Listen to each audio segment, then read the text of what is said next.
আসসালামু আলাইকুম। আশা করি সবাই ভালো আছেন। একটু এদিকে চলে আসেন। আমরা আজকে দুর্গাপুর হয়ে যাওয়ার সময়, এটা কি দুর্গাপুর বাজার না দেখলাম? মুরব্বী, এটা দুর্গাপুর বাজার না?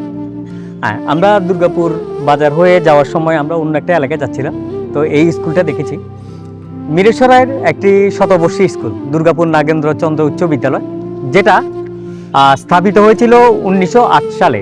তাহলে অলমোস্ট চিন্তা করতে পারেন এই স্কুলের বয়স এখন 118 বছর। 118 বছরের একটা স্কুল। আমরা স্কুলের সামনে আছি, কিন্তু দুঃখজনক ঘটনা হচ্ছে যে আমরা যখন যাচ্ছি, এখন টাইম কয়টা? 4টার মতো বাজতেছে, কিন্তু দুঃখজনক ঘটনা, এই স্কুলটা বন্ধ। আমাদের খুব ইচ্ছা ছিল এই স্কুলের ভিতর থেকে ঢুকে আপনাদের একটা ভিডিও উপহার দেওয়ার জন্য।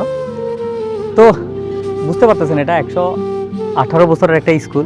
এই স্কুলে অনেক মানুষের স্মৃতি আছে। আপনারা কমেন্ট করে জানাবেন আপনাদের কার কার এই স্কুলে স্মৃতি আছে। আমাদের ভালো লাগতো যদি স্কুল চলাকালীন সময় আসতে পারতাম। আমাদের খুব বেশি ভালো লাগতো যদি স্কুলের সামনে থেকে ভিডিও করতে পারতাম, কারণ এই 118 বছর পুরাতন স্কুলের দেয়ালে দেয়ালে এই যে গাছগুলো আছে, গাছের মধ্যে প্রত্যেকটা ইটের মধ্যে, প্রত্যেকটা ইট সিমেন্টের মধ্যে এখানে মানুষের স্মৃতি আছে। আমরা যদি পুরোটা তুলে ধরতে পারতাম আমাদের কাছে ভালো লাগতো।